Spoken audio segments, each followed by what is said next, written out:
نحمده ونصلي على رسوله الكريم اما بعد۔ ترجمے والے قرآن پاک کا صفحہ نمبر 849 ایک کم 50 23واں پارہ سورہ صاد آیت نمبر 26 تا 29۔ اعوذ باللہ من الشیطان الرجیم، بسم اللہ الرحمن الرحیم۔ یا داود انا جعلناک خلیفة فی الارض فاحکم بین الناس بالحق ولا تتبع الهوى فیضلک عن سبیل اللہ، ان الذين يضلون عن سبيل الله لهم عذاب شديد بما نسوا يوم الحساب، وما خلقنا السماء والأرض وما بينهما باطلا ذلك ظن الذين كفروا فويل للذين كفروا من النار، أم نجعل الذين آمنوا وعملوا الصالحات كالمفسدين في الأرض أم نجعل المتقين كالفجار، كتاب أنزلناه إليك مبارك ليدبروا آياته وليتذكر أولو الألباب۔ صدق اللہ العظیم۔ حضرت داؤد علی نبینا وعلیہ الصلاۃ والسلام کا تذکرہ چل رہا ہے۔ یہاں سے اللہ تعالیٰ فرما رہے ہیں کہ ہم نے داؤد علیہ السلام سے کہا کہ ہم نے آپ کو زمین میں خلیفہ بنایا ہے۔ ہر انسان زمین میں اللہ کا خلیفہ ہے۔ آدم علیہ السلام کو اللہ نے زمین میں خلیفہ بنا کر بھیجا۔ حضرات مفسرین کرام نے اس کے لیے ایک مثال لکھی ہے کہ جیسے کوئی شخص کوئی کارخانہ بناتا ہے اور اس میں ایک قابل اور پڑھے لکھے شخص کو لا کر منیجر بناتا ہے اور اس کے لیے کچھ اصول و ضوابط طے کرتا ہے اور کہتا ہے کہ خود بھی اس کی پابندی کرنی ہے اور باقی کارخانے کے جو لوگ ہیں ملازمین ان سے بھی اس کی پابندی کرانی ہے، یہ تمہارے لیے نظام الاوقات ہے۔ اب وہ جو کارخانہ ہوتا ہے وہ کارخانے والے نے بے مقصد نہیں بنایا ہوتا، اس کو کوئی مقصد ہوتا ہے۔ تو اب وہ جو منیجر ہے اس کی ذمہ داری ہے کہ اس مقصد کو ملحوظ رکھے اور جو اس کو دستور دیا گیا ہے، جو قواعد ضوابط اصول اس کو بتائے گئے ہیں، خود بھی اس کا پابند رہے اور دوسروں کو بھی اس کا پابند رکھے۔ تو اسی طرح سمجھ لیں کہ اللہ تعالیٰ نے یہ ساری دنیا بنائی ہے اور یہ اللہ تعالیٰ نے بیکار نہیں بنائی، فضول نہیں بنائی، لا یعنی نہیں بنائی، اس کا کوئی مقصد ہے۔ اور انسان کو اللہ تعالیٰ نے خلیفہ بنا کر، قابلیت دے کر، علم صلاحیت دے کر بھیجا ہے اور کہا ہے کہ اب اس زمین میں اللہ کی نیابت کرے، اور ایک دستور دیا ہے، قانون دیا ہے، دین دیا ہے، مذہب دیا ہے، طریقہ دیا ہے کہ بھئی اس کی پابندی خود بھی کرنی ہے، دوسروں سے بھی کروانی ہے۔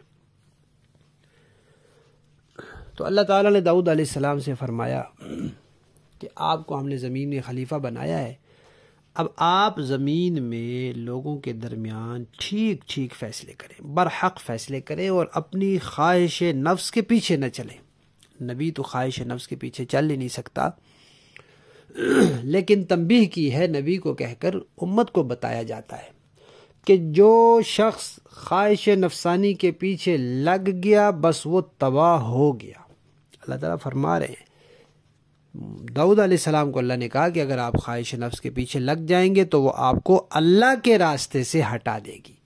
یعنی انسان جب یہ سوچ لے کہ جو میرے دل میں آئے وہ میں نے کرنا ہے تو بس وہ اللہ کے راستے سے ہٹ جائے گا۔ بعض لوگوں نے یہ بات نکالی ہوئی ہے کہ دل بھی مفتی ہے. اب نہ جانے کس مفہوم میں انہوں نے کہا.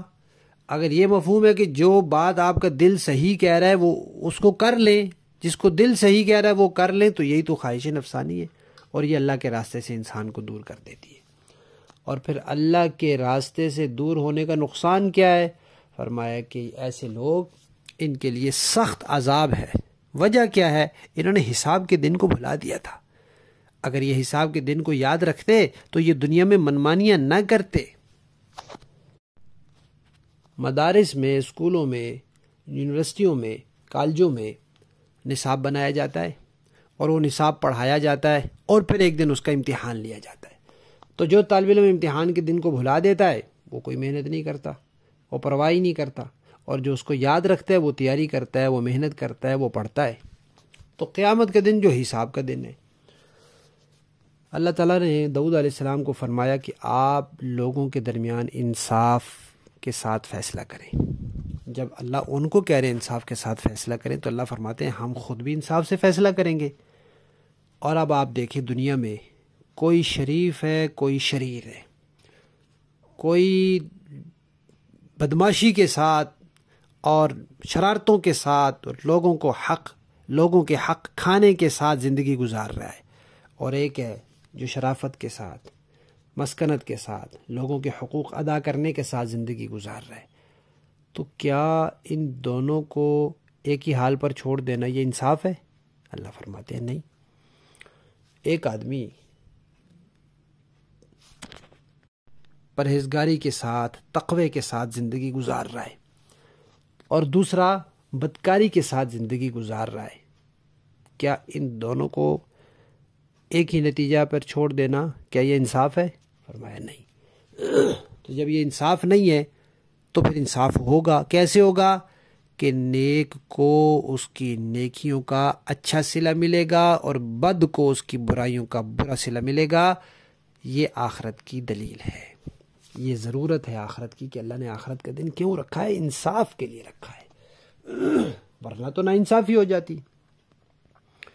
اور پھر جب اللہ نے آخرت کا دن رکھا ہے، اس میں حساب ہونا ہے، تو اس حساب کے لیے پہلے کوئی نصاب بھی تو ہونا ہے، جس نصاب کا امتحان لینا ہے. اب امتحان کے لیے کوئی نصاب ہونا اور امتحان ہو جائے، ایسا تو نہیں ہوتا. تو اس لیے اللہ نے پہلے کتاب بھیجی ہے. وہ کتاب سمجھانے کے لیے نبی بھیجے ہیں کہ ہر کوئی اپنی عقل سے ہی نہ اس کو سمجھتا رہے. ہر نبی معلم بن کر آیا ہے. نبی کے ذمے جو اللہ نے کام لگائے ہیں وہ لوگوں تک دین پہنچانا، اور وہ دین لوگوں کو سمجھانا، اس کی تعلیم دینا، اور خود اس کا نمونہ بن کر لوگوں کو دکھانا، یہ ہر نبی کے ذمہ رہا ہے. جیسے کسی جگہ کوئی معلم بھیج دیا جائے اور اس کو نصاب بھی دے دیا جائے، اور اس کو کہا جائے کہ جا کر لوگوں کو یہ نصاب بھی پڑھ کر سنانا ہے اور اس کا مفہوم بھی سمجھانا ہے، اور عملی طور پر ان کو دکھانا بھی ہے کہ یہ نماز کا طریقہ ہے، یہ اس کا معنی مفہوم ہے، اور یہ میں عملاً پڑھ کے دکھا رہا ہوں. تو نبی تینوں کاموں کے لیے آئے. تو اللہ تعالیٰ نے فرمایا پھر کہ جس چیز کا ہم نے حساب لینا ہے اس کا نصاب بھی ہم نے بھیجا ہے.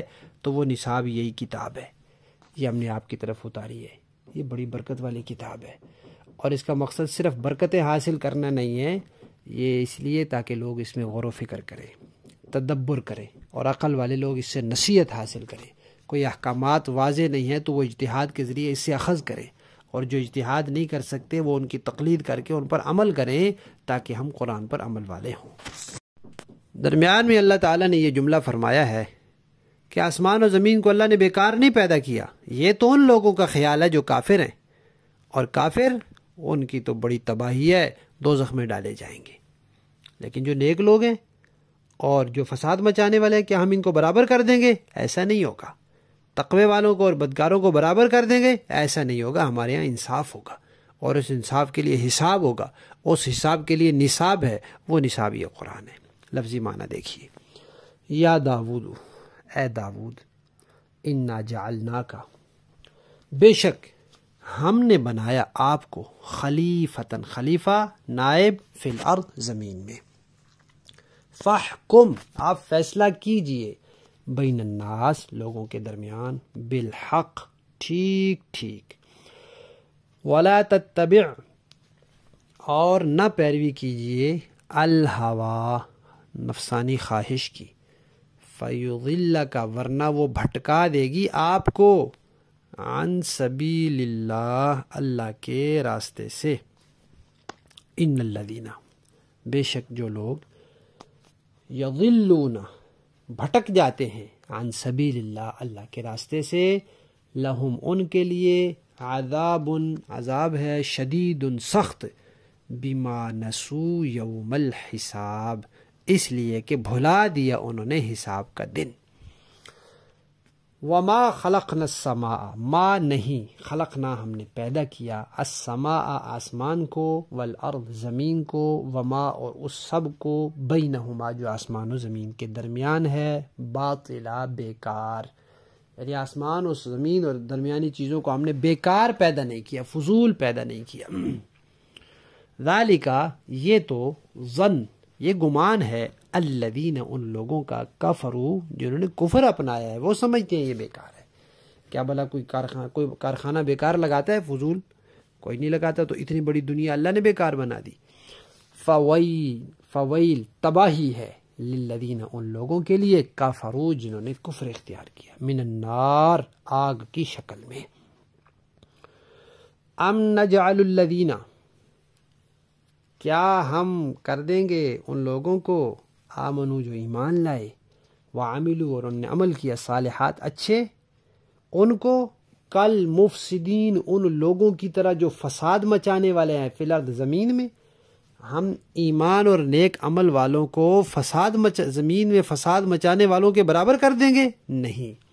ام نجعل المتقین یا ہم کر دیں گے پرہیزگاروں کو کل فجار فاجروں اور بدکاروں کی طرح؟ نہیں، ایسا نہیں ہوگا، بلکہ حساب ہوگا، اور اس حساب کے لیے نصاب ہے، کیا؟ کتابن یہ کتاب ہے، انزلناہ ہم نے یہ اتاری ہے، الیکا آپ کی طرف، مبارکن بڑی برکت والی ہے۔ لیکن اس کا مقصد صرف برکت حاصل کرنا نہیں کہ اس کو سر پہ رکھ لیا تو برکت ہو گئی، اس کا تعویذ بنا لیا تو برکت ہو گئی، اس کی تلاوت کر لی تو برکت ہوگی، صرف یہ مقصد نہیں، برکت بھی مقصد ہے لیکن صرف نہیں، بلکہ لیدبروا تاکہ لوگ اس میں غور و فکر کریں۔ تدبر کیسے ہوگا؟ جب اس کو سیکھیں گے تب ہوگا، آیات ہی اس کی آیات میں غور کریں، ولیتذکر اور تاکہ نصیحت پکڑے، اولو الالباب عقل والے۔ تو جو عقل والا ہے وہ قرآن سے نصیحت پکڑتا ہے، جو قرآن سے نصیحت نہیں پکڑتا پھر وہ کیسا عقل والا۔ با محاورہ دیکھیں جی، یا داود انا جعلناک خلیفۃ فی الارض فاحکم بین الناس بالحق ولا تتبع الہوى فیضلک عن سبیل اللہ۔ اے داود ہم نے آپ کو زمین میں خلیفہ بنایا ہے، لہذا آپ لوگوں کے درمیان برحق فیصلے کریں اور نفسانی خواہش کے پیچھے نہ چلے، ورنہ وہ آپ کو اللہ کے راستے سے بھٹکا دے گی۔ ان الذین یضلون عن سبیل اللہ لہم عذاب شدید بما نسوا یوم الحساب۔ یقین رکھیں کہ جو لوگ اللہ کے راستے سے بھٹک جاتے ہیں ان کے لیے سخت عذاب ہے، کیونکہ انہوں نے حساب کے دن کو بھلا دیا تھا۔ وما خلقنا السماء والارض وما بینہما باطلا اور ہم نے آسمان و زمین اور ان کے درمیانی چیزوں کو فضول ہی پیدا نہیں کر دیا۔ ذالک ظن الذین کفروا یہ تو ان لوگوں کا گمان ہے جنہوں نے کفر اختیار کر لیا ہے۔ فویل للذین کفروا من النار چنانچہ ان کافروں کے لیے دوزخ کی شکل میں بڑی تباہی ہے۔ ام نجعل الذین آمنوا وعملوا الصالحات کالمفسدین فی الارض جو لوگ ایمان لائے ہیں اور جنہوں نے نیک عمل کیے ہیں، کیا ہم ان کو ایسے لوگوں کے برابر کر دیں گے جو زمین میں فساد مچاتے ہیں؟ ام نجعل المتقین کالفجار یا ہم پرہیزگاروں کو بدکاروں کے برابر کر دیں گے؟ کتاب انزلناه الیک مبارک لیدبروا آیاته ولیتذکر اولو الالباب۔ اے پیغمبر، یہ ایک بابرکت کتاب ہے جو ہم نے آپ پر اس لیے اتاری ہے کہ لوگ اس کی آیتوں میں غور و فکر کریں اور تاکہ عقل رکھنے والے نصیحت حاصل کریں۔ صدق اللہ العظیم۔